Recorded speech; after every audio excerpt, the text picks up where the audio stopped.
Sejam muito bem-vindos a mais um episódio do RotaCast, o podcast oficial do Rota Psique. E hoje nós temos um convidado muito especial. Estou muito feliz que você está aqui conosco hoje, viu, Emílio? Tenho certeza que vai contribuir muito com os residentes de psiquiatria, com os psiquiatras, tá? Vou apresentar o Emílio, tá bom? O Emílio é psiquiatra, colaborador e pesquisador do Ambulatório Integrado de Transtornos do Impulso, do IPQ, da USP, né? É membro da Sociedade Internacional de Estudos de Dependências Comportamentais e fez a residência médica pela Secretaria Municipal de São Bernardo do Campo. Não é isso, Emílio? Maravilha. Hoje o nosso tema é um tema muito legal, tá? Como criar autoridade em um nicho mesmo no início da carreira. Então, eu já vou começar com a pergunta-chave, tá bom, Emílio?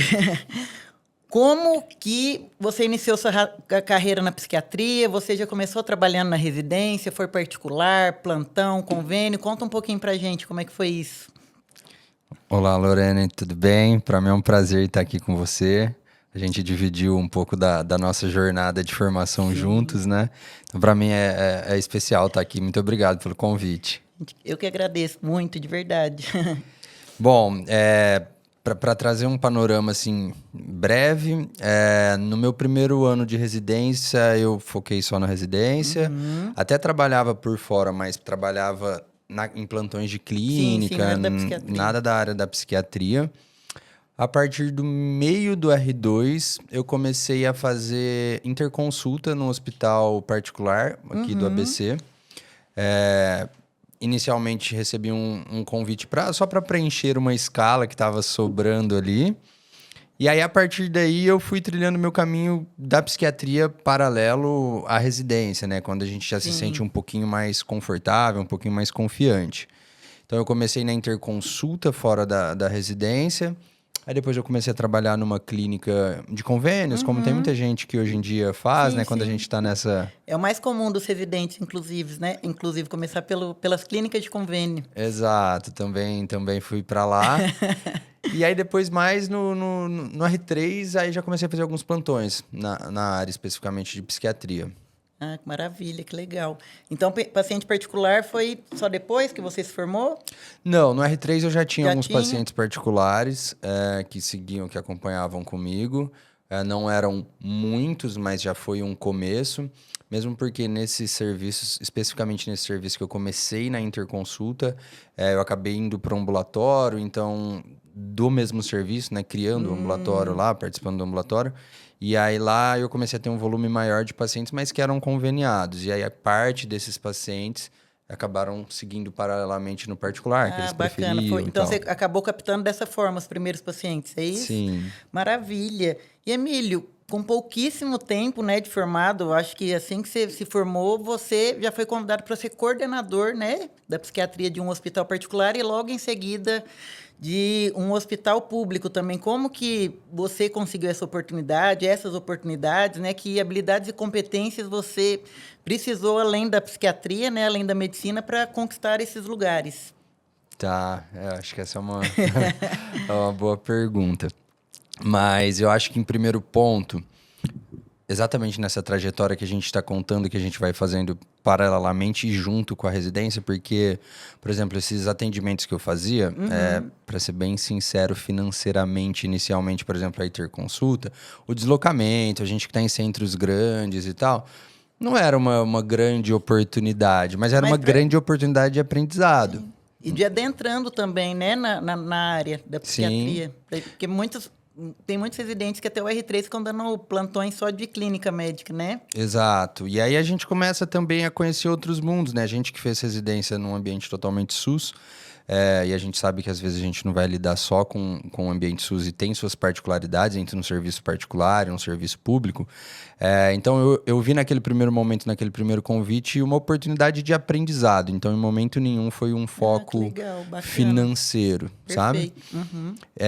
Tanto das interconsultas quanto do ambulatório. Um exemplo assim que eu gosto até de falar porque eu acho que é válido. Muita gente que às vezes vai começar na psiquiatria quando está na residência acaba começando com um volume muito alto de pacientes, no momento que a gente ainda não tem um bom domínio sobre o assunto. Sim. E eu acho que o nosso assunto, especificamente a psiquiatria, ele é um assunto um pouco extenso. Não dá para se ter uma consulta Sim, absolutamente. rápida, né? Se você quiser fazer uma boa consulta. Então, por exemplo, lá nesse plano de saúde que eu atendia, durante a residência, no final do R2, no ambulatório, eu marcava 1 paciente a 2 pacientes por hora. Muito que bom, né? Para convênio é uma coisa muito difícil. A gente vê alguns convênios aí 10, 15 minutos, né? Eu não consigo, para mim é inimaginável. Mas... Exato, e é o que uma galera faz, porque daí pensa em produtividade e tal. Então, assim, naquele momento eu não estava pensando na parte financeira, eu estava pensando em aprender, né? Maravilha. Aprender sobre esse outro lado. E quando a gente faz um bom, assim, um trabalho, e aí não estou nem falando do ponto de vista técnico, que eu estava na minha formação, mas um bom trabalho no sentido de dedicação, eu acho que a nossa especialidade lida muito com isso, né? Do contato com o paciente e de você estar, de fato, disposto a ajudá-lo. Sim, absolutamente. E eu acho que isso foi me dando um bom vínculo tanto com os pacientes, que, consequentemente, isso acaba estendendo para a coordenação, né, daquele hospital, daquele serviço.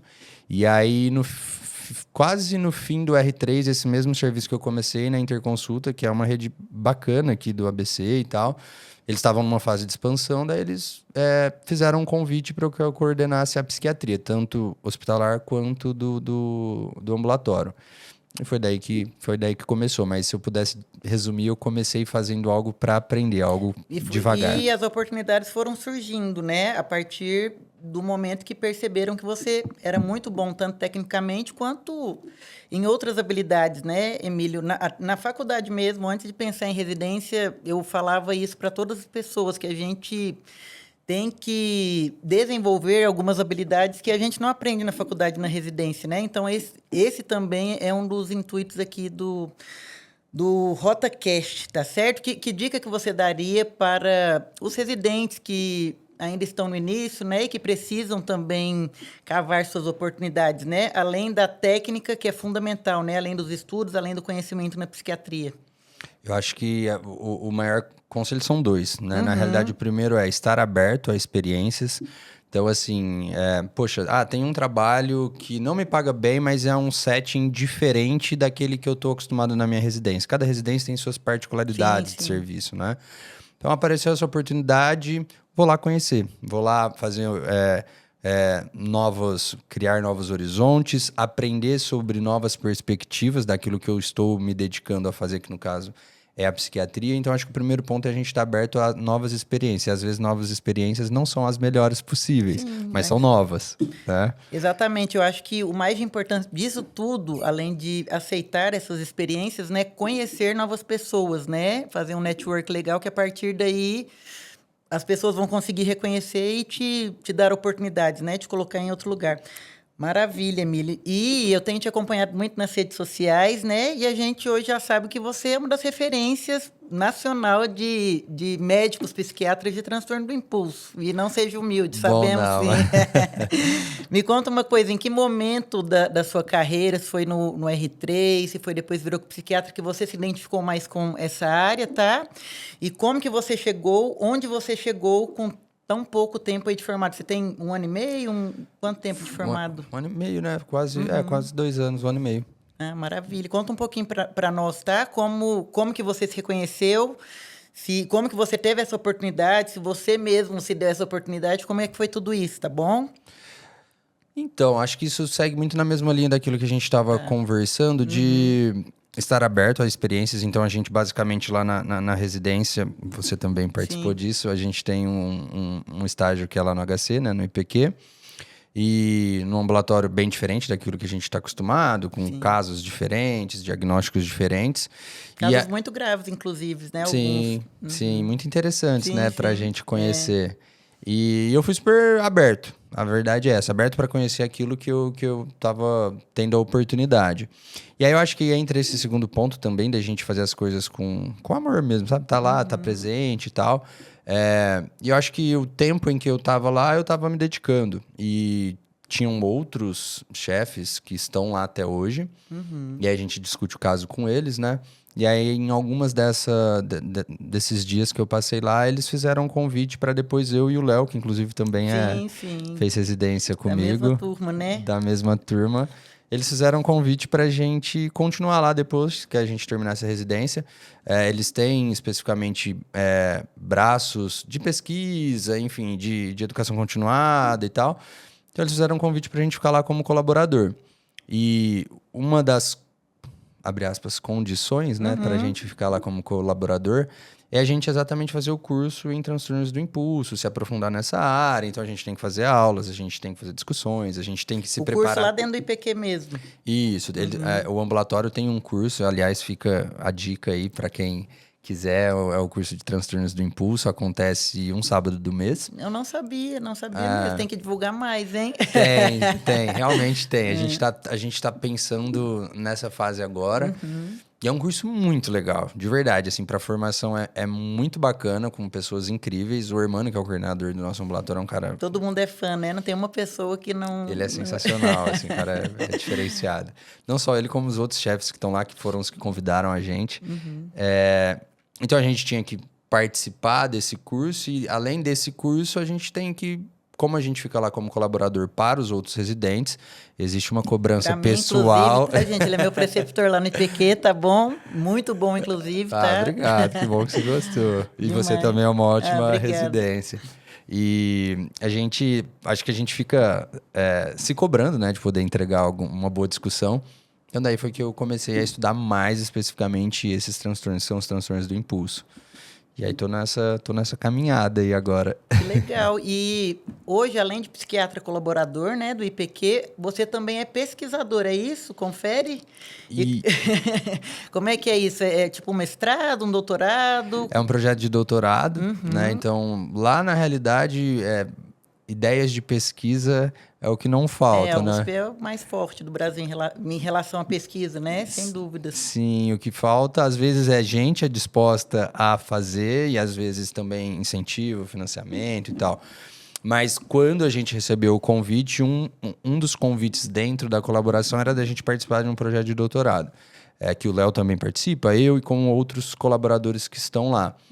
Então, atualmente, a gente está num projeto, meio que um único projeto que dele derivam vários mini projetos. E aí cada um com a sua especialidade e doutorado. E assim, como se fosse uma árvore. Isso, perfeito. Vários galhos, vários ramos. Exatamente. E aí, especificamente, o nosso projeto é sobre... Existem o gambling, que seria aquela ideia das apostas. E você que me ensinou, inclusive, né? Eu tinha dito gaming disorder, você falou, não, Lorena, nesse caso é o gambling disorder, Exato, né? Que é o das apostas. Isso. Que é o que hoje em dia a gente está vendo esse fenômeno bizarro acontecer no Brasil, que é o transtorno do jogo. Então, um braço é sobre as apostas e o outro braço é sobre o gaming, que aí são os jogos eletrônicos relacionados à tecnologia, né? E existe um conceito em que essas duas coisas se tocam na prática, no sentido que elas convergem em comportamentos e tal. Então, a ideia do nosso projeto é mapear epidemiologicamente e testar algumas coisas, algumas intervenções. Lá dentro do ambulatório mesmo? Lá dentro... Não do ambulatório, é um projeto do ambulatório, mas é dentro do IPQ, que é é o laboratório, né, de pesquisa. De pesquisa mesmo, Isso, que legal. Que é onde tem o iTrack, onde tem algumas coisas, mas fica lá dentro também. Então, o projeto é esse, é um pouco extenso. Que legal, parabéns, né? Valeu. Bem complexo, né? Mas tem muitas pessoas competentes envolvidas, né? Isso dá uma segurança um pouco maior. Tenho aprendido bastante, assim, o pessoal muito bom, dá para aprender muito. Perfeito. E, Emílio, é difícil a gente tomar uma decisão, né, de fazer doutorado, alguma coisa nesse sentido, porque, na minha percepção, parece que toma muito tempo, né? Você aceitou essa proposta mais por um currículo, para ter outras oportunidades, para aprender também? Qual que foi seu maior intuito com esse aceite, né, da proposta do doutorado? Eu acho que são algumas coisas que eu acho que vale a pena destacar. A primeira, e voltando e não sendo repetitivo, mas exatamente essa ideia da gente estar aberto a novas experiências, sim, né? É o que você disse, né? Esse lado, explorar esse lado acadêmico, que é um lado interessante que eu ainda não tinha explorado efetivamente. A gente faz algumas coisas na faculdade e tal, mas nada tão a fundo. E em segundo ponto, pela oportunidade, não é todo dia que uma oportunidade dessa aparece. Porta, né? E o pessoal fez o convite e tal. E E eu acho que, assim, juntando com essas duas coisas, o interesse... Acho que, às vezes, a gente vai mudando um pouco os interesses. É claro que eu foco muito no meu consultório particular, na minha vida pessoal e tal, mas eu acho que a psiquiatria nos dá essa oportunidade da gente fazer um pouquinho de cada, né? E eu acho que dá pra gente, quando a gente coloca um pouco mais de possibilidades, a coisa fica mais interessante. A gente estava conversando exatamente sobre isso antes de nós iniciarmos, né? Como que parece que a nossa mente não consegue ficar quieta, né, Emília? A gente engatou em uma área e aí a gente quer ir para outra, mas muito legal, viu? E toma muito tempo? Assim, acaba influenciando? Você teve que diminuir o número da sua agenda, alguma coisa nesse sentido? Como que funciona? Porque assim, eu não sei nada mesmo de doutorado e acredito que muitas pessoas também não. Basicamente assim, a gente tem as quintas-feiras, a gente tem a dedicação lá no ambulatório, de um ponto de vista financeiro não é remunerado, né? Sim. E a gente tem as reuniões todas as terças-feiras que ocupa ali o período da manhã, né? Então seria, sei lá, um dia e meio. É bastante tempo, né? Mas... Quando a gente submete a bolsa, existe a possibilidade... Hoje em dia, existe a possibilidade de 2 tipos de doutorado, um com bolsa, e aí você ganha um incentivo financeiro que... Assim, não é mil maravilhas, mas ok, é um incentivo. Existe uma possibilidade que é um outro esquema de doutorado que não tem necessariamente esse incentivo financeiro, porque aí ele é um pouco diferente, enfim, a modalidade. Ah, entendi. Mas na prática é um dia da semana, que são as quintas-feiras, e mais meio período, fora que daí as coisas particulares, né? Que aí o que eu tenho que estudar e apresentar pro Hermani, para as discussões e tal, aí é o que a gente faz por fora, né? Mas em termos de horário fixo, seria mais ou menos isso aí. Só para vocês entenderem qual que é a rotina do Emílio, hoje, por exemplo, de manhã ele estava num congresso médico e de direito, né? E amanhã ele tem uma apresentação lá no IPQ na USP. Então, eu não sei qual HD que tem na sua mente, viu, Emílio? Sinceramente. Mas, Emília, eu percebo também que você é muito engajado, né, nas redes sociais, recebe muitos convites de podcast, de lives, de entrevistas. E aí, eu queria te fazer algumas perguntas, tá bom? Nesse sentido, como, por exemplo, você sempre foi mais comunicativo assim? Sempre foi tranquilo nessa questão de se expor? Ou teve algum momento na sua vida que você teve alguma virada de chave? Eu acho que, de modo geral, eu sempre fui tranquilo, assim. Ah, que legal. Eu acho que eu sempre... nunca tive vergonha em falar em pelo menos desde que eu te conheço, isso eu posso garantir, né? Mas vai saber, eu, por exemplo, na escola eu era muito quietinha e aí na faculdade eu tive uma virada. Sério? Eu achei que você, por exemplo, desde sempre, que você também é super aberta, né? Mas ninguém acredita, mas foi assim. Mas foi assim desde pequeno, desde moleque, então, certo? Eu acho que eu fui treinando. Na época da escola eu tinha banda, e aí, pô, isso aí, com 14 Já era anos. popular, né? Não, assim, a gente se abre a umas oportunidades sim. Que você tem que vencer a vergonha, né? A timidez existe, mas eu acho que a gente vai treinando, né? Hoje é bem tranquilo para você. Em algum momento você já teve algum medo de se expor, de ter medo de alguém te julgar por algum motivo, por alguma fala, ou algum tema que te convidaram? Como é que foi essa questão? Ou sempre muito tranquilo? Não, eu acho que a vergonha, a cobrança, ela existe, né? Pessoal. Então teve vários momentos que eu fiquei um pouco tímido, um pouco envergonhado.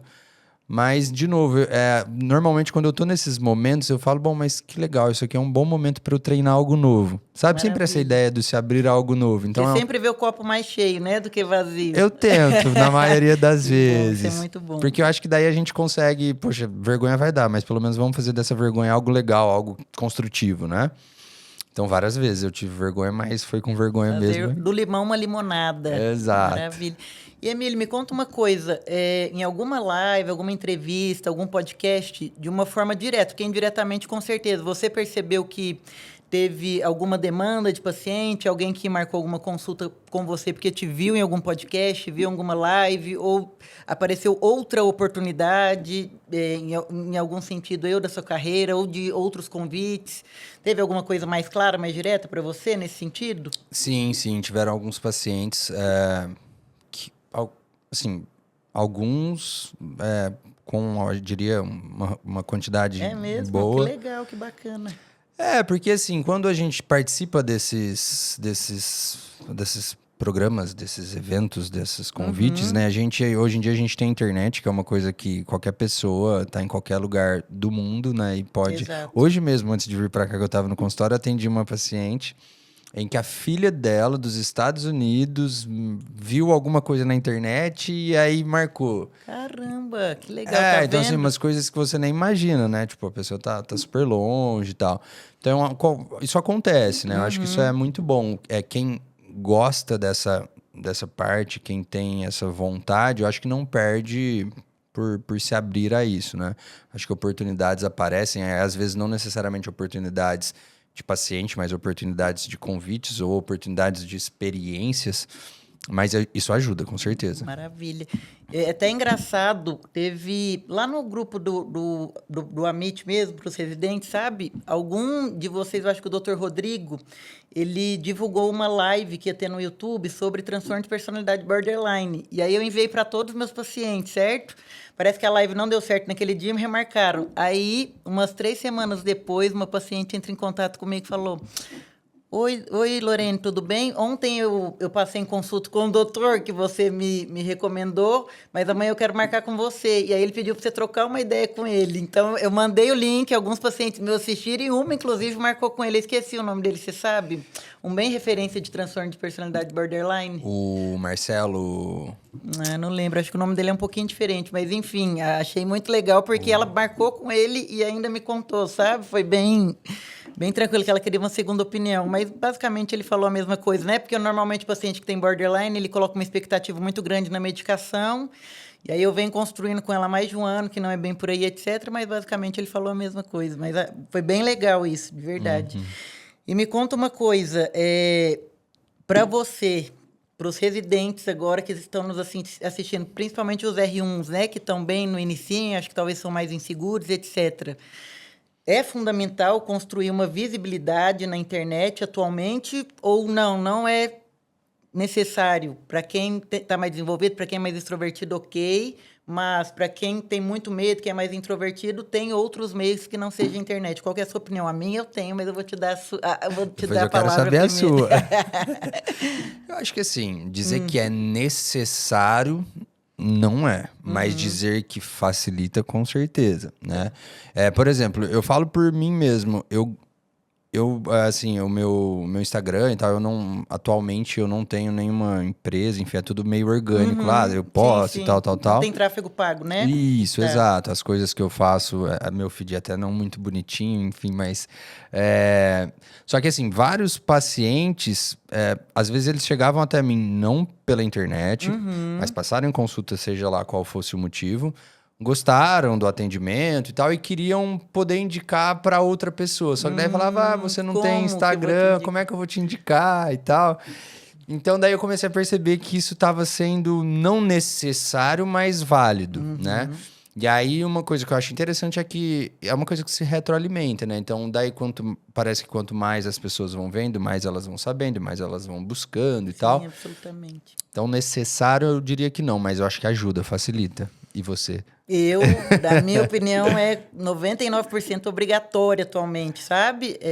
Há muitos anos atrás pode ser que era um diferencial, né? Mas hoje, se não tiver, é muito difícil. A não ser que seja um psiquiatra muito bem estabelecido, que já tem uma cartela de paciente, de indicação. Mas, basicamente, não acredito que o médico, o psiquiatra tem que ficar se divulgando, fazendo live, story e postando 1000 coisas por dia, não é sobre isso que eu estou falando, mas justamente para você ter um portfólio do que você faz, e exatamente aquilo que você falou. Poxa, eu quero indicar você, doutor Emílio, mas os pacientes que querem passar com você não têm uma referência, né? Eles, querendo ou não, as portfólio eu pessoas achei uma boa palavra. querem ver sua carinha, isso. querem ver como que você fala, querem perceber de que assunto que se trata, etc. Sim, mas eu gostei dessa palavra, acho que é isso. Não é uma autopromoção, mas é assim, ó, esse é o meu trabalho, tá aqui, ó. Exatamente. Sim. Mas eu costumo dizer, falando um pouquinho de tráfego pago, né? Porque é interessante que você nunca fez e já tem tantos pacientes assim, né? Tô começando também, não tá assim, gente, não. Na próxima pergunta, eu quero ver o que você vai me responder.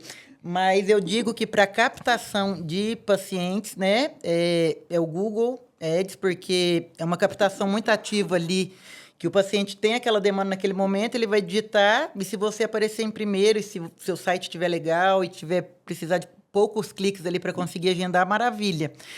E o Instagram, para os residentes, por exemplo, para psiquiatras que acabaram de formar, eu não indico muito, porque é como se fosse algo de médio a longo prazo, né? O lead ali mais em cima do funil, até você conseguir esquentar aquilo, demora um tempo. E nós, residentes que não temos muito dinheiro, né, a gente tem que ser mais certeiro, mas funciona dessa forma. O Instagram, mesmo que não tenha nada pago, seja orgânico, eu acho que seja interessante colocar algumas coisas nessa questão, assim como você tem, né?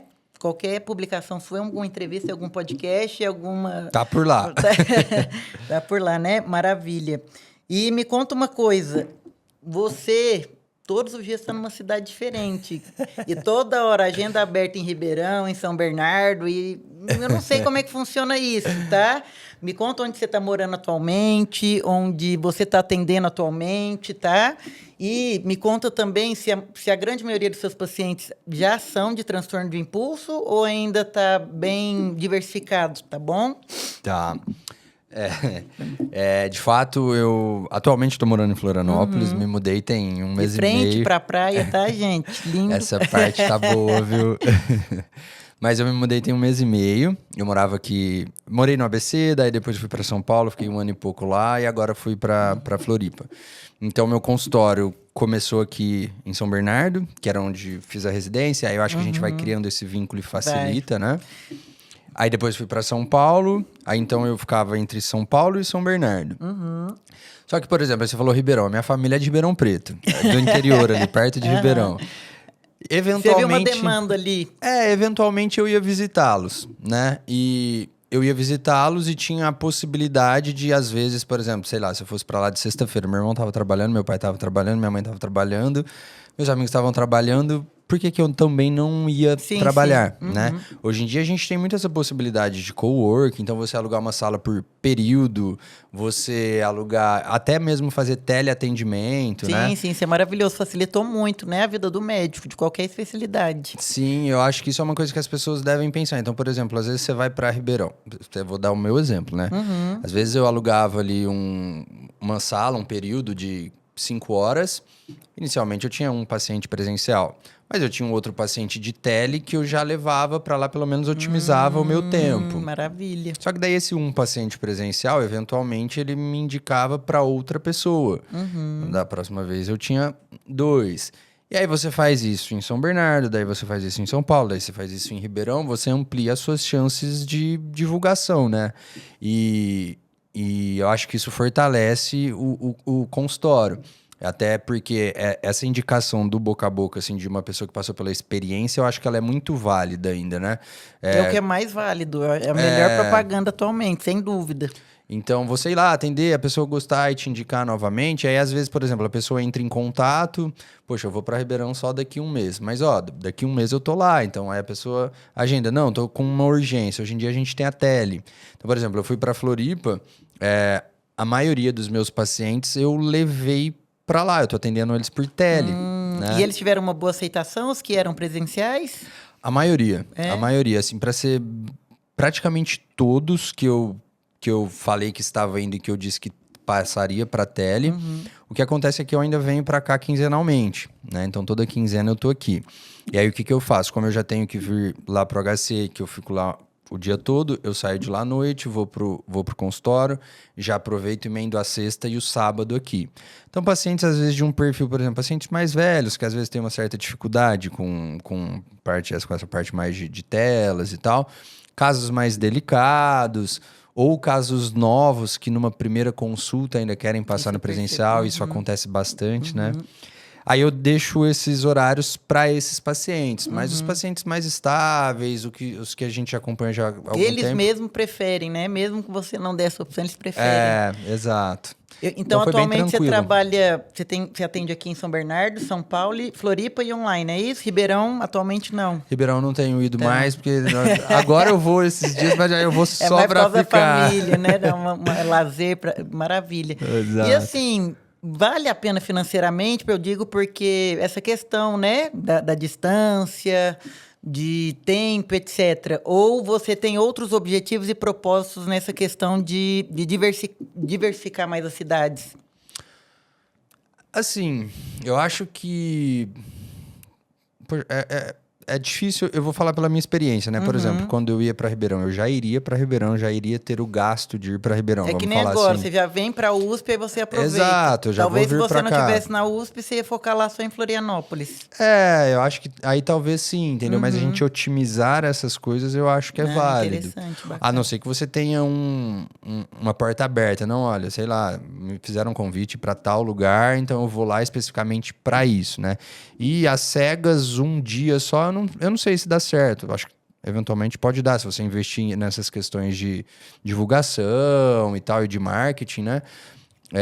Mas nessa coisa de otimizar eu acho que faz sentido. Então eu já ia para Ribeirão, pelo menos eu já atendia. Sim, agora eu entendi. Agora faz mais sentido na minha cabeça. Eu achei que você estava dando um tour em todas as cidades. Perfeito. E atualmente qual que é o principal perfil dos seus pacientes? Já é de transtorno de impulso? Já é de dependência comportamental? Ou você ainda não tem um público tão específico para isso, apesar de ser especialista nisso? Me conta um pouquinho em relação a isso. Né? Até que ponto é legal nichar e você acredita que ao longo dos anos cada vez fica mais nichado e você vai atraindo mais esse tipo de paciente? Ou não, Lorene, meu nicho é esse, mas eu consigo atender todo tipo de paciente que está no transtorno da psiquiatria? Então, atualmente, acho que, assim, em valores absolutos, a maioria ainda são transtornos gerais. Mas tem tido uma procura cada vez maior, especificamente para as dependências comportamentais e tal, no meu consultório, pelo menos, né? Então, acho que as dependências comportamentais... Se a gente pegar, por exemplo, o transtorno do jogo, tá aumentando, acho que no consultório de todo mundo, né? Mas Do jogo de azar, você fala? Isso, tá. da dependência de apostas. Isso. Agora, especificamente no meu consultório, tem aumentado mais, né? Comparativamente com os outros transtornos. Então, eu acho que vale a pena a gente nichar se for algo que você goste também, né? Sim. Mas se é algo que você gosta e tal, eu acho que vale bastante a pena. Maravilha.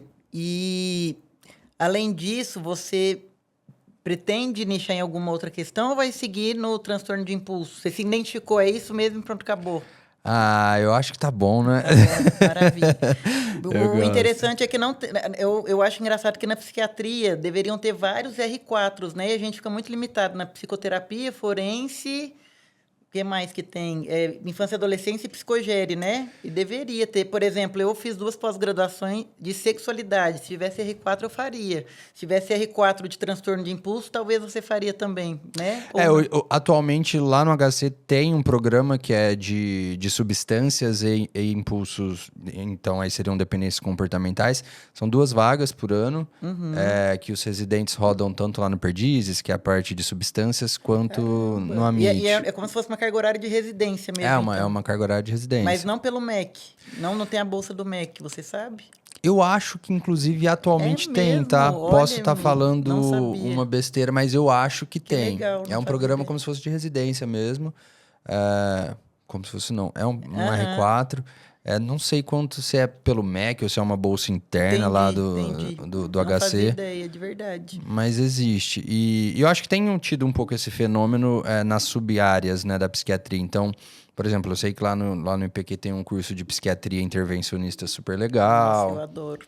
Aí tem o de Enfim, eu acho que dá pra ir nichando nesse sentido, tem oportunidades. E acredito que outros médicos psiquiatras acabam te indicando pacientes também, né, desse nicho, porque é muito desafiador, né? Tem que ter uma estratégia ali multidimensional, né? Muito mais que só medicação. Eu tenho 2 ou 3 e para mim está sendo bem difícil. Se precisar, eu vou te encaminhar, tá bom, Emílio? Tô por aí, às vezes, só para discutir o caso também. Maravilha, obrigada. É bom esses contatos, né, com psiquiatras mais experientes, Inclusive, gente, o Rota Psique é exatamente isso, para a gente criar uma comunidade, conseguir conversar e trocar ideia com outros profissionais, né? Porque acaba que talvez a gente fica muito limitado ali na nossa própria residência E sendo que a gente tem todas essas oportunidades, né? Mas eu muito acho legal. que uma coisa que você tocou aí que é importante, super importante a gente falar sobre a psiquiatria, e eu ouvi isso do Vinícius Andrade, que é um dos chefes meus lá do Amit. Ele me falou uma coisa que eu acho que faz muito sentido. Às vezes a gente vê, infelizmente, todas as profissões, na medicina eventualmente acontece isso. Às vezes uma briga de mercado no sentido... Vou dar um exemplo prático. Claro. Sei lá, um plástico... 2 plásticos que atendem ali numa cidade pequena, ou às vezes mesmo numa cidade grande, mas lugares próximos. Muitas vezes eles se veem como concorrentes, né? E até faz um sentido de um ponto de vista de mercado e de lógica eles se verem concorrentes, porque eles estão disputando ali o mesmo paciente, o mesmo perfil especificamente e tal. Cara, na psiquiatria, infelizmente, hoje em dia as pessoas se adoecem tanto que um psiquiatra não dá conta. A demanda tá gigantesca, né? A demanda é grande. E aí, é bom pra gente poder atuar naquilo que a gente tem mais tem mais confortos, sabe mais, acho que a gente entrega um melhor resultado para o paciente. E aquilo que de repente não é a área que a gente mais gosta, ou que a gente sabe menos, tem mais dificuldade, a gente contar com alguém ali que vai fazer um bom trabalho. Então, eu acho que os psiquiatras, os colegas, eles não precisam se ver como concorrentes, porque tem, assim, trabalho para todo mundo, entendeu? Parece que depois da pandemia teve um boom enorme, né? E, por um lado, foi bom porque as pessoas conseguiram reconhecer e perder um pouco do estigma em relação à psiquiatria e ter mais liberdade, né? Menos preconceito de procurar ajuda, mas, por outro lado, também eu vejo um ponto negativo que as informações referentes à saúde mental estão disseminadas de uma forma incorreta também, todo mundo acaba se autodiagnosticando na internet, né?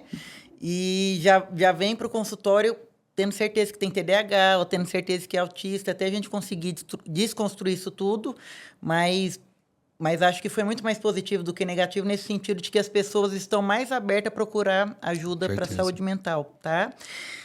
E agora, pessoal, a gente vai começar a sessão Rota Rápida. O que é a sessão Rota Rápida? É bate e volta, tá? Eu pergunto, o Emílio responde e eu não questiono.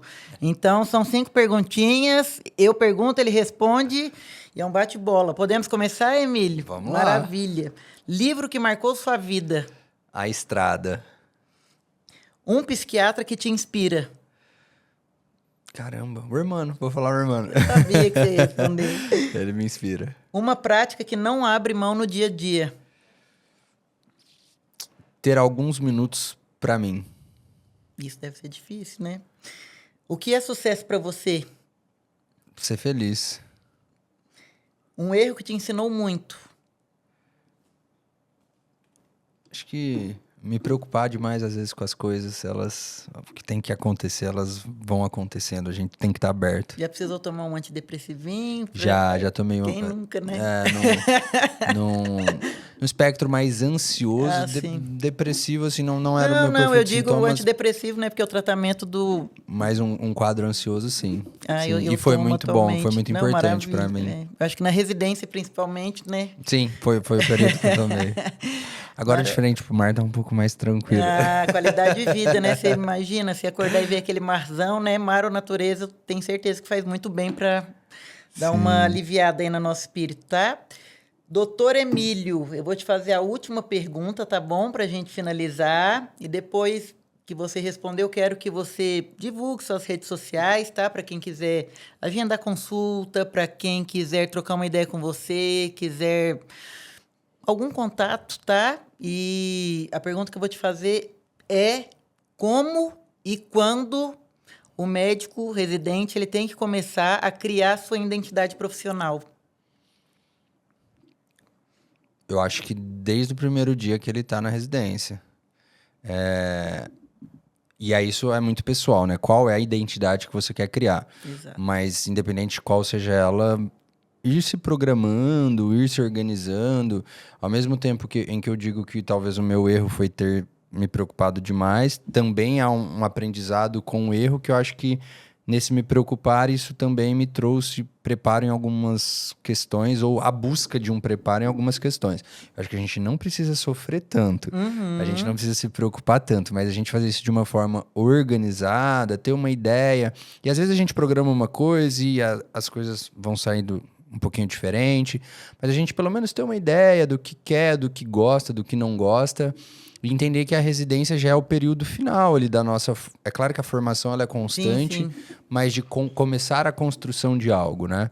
Então, acho que... E até isso vale até na relação com os demais colegas, com os chefes. Então, desde o primeiro momento que você está na residência, seu chefe está te avaliando, seus colegas estão te avaliando, isso num outro momento vai te proporcionar um convite de um chefe, olha, tô, sei lá, abrindo um serviço em tal lugar, percebi que você lá na residência gosta disso ou se dedica a isso. Então, a gente nunca sabe de onde vai vir os convites, de onde vão vir as possibilidades, de onde vão vir as oportunidades. Então, a gente tem que estar aberto e se preparando. Eu acho que identidade profissional é muito além do que se identificar com algum nicho ou começar seguindo em uma área específica, né? É justamente, eu adorei a sua resposta, tá? Não esperava por ela, mas é justamente você se demonstrar dedicado, posturado, né? Interessado ali no ambiente acadêmico, né? Que a residência não deixe de ser um ambiente acadêmico. E, a partir daí, as pessoas já vão te enxergar. Ó, aquela pessoa é séria, ela é comprometida, ela demonstra mesmo amor ali pelo que faz, pelo paciente, etc. E aí, a partir daí, vão surgir... O leque vai abrindo, né? Para você ir se afunilando cada vez mais. Mas, enfim, Emílio, passa suas redes sociais, tá bom? E, de antemão, já agradeço demais. A gente tem certeza que vai ser muito legal aí pro pessoal, tá? E a gente vai se encontrar muito por aí ainda. Vou passar lá no ambulatório da MIT em janeiro, fevereiro, tá bom? Boa. E aí a gente vai trocando ideia, certo? Qual que é seu Instagram? O Instagram é emiliogt.psiquiatra. Eu agradeço muito o convite e parabéns pela iniciativa. Eu acho que é muito legal a ideia que você teve. Eu acho que a gente não teve muito isso. A gente não teve isso na residência, né? Então, a gente poder ter um podcast que vai olhar para esse lado, eu acho muito legal. Espero que você tenha muito sucesso também. Eu sei que você tem sucesso em várias áreas da vida, isso, mas também aqui no muito podcast, viu? Obrigada de verdade. É isso, pessoal. Sigam o RotaCast, viu, no YouTube, dê o coraçãozinho e ative o sininho, tá? Porque todos os meses vão ter convidados incríveis e eu tenho certeza que vão ajudar muito vocês aí nessa trajetória da residência e te ajudar a construir uma carreira cada vez melhor. Muito obrigada.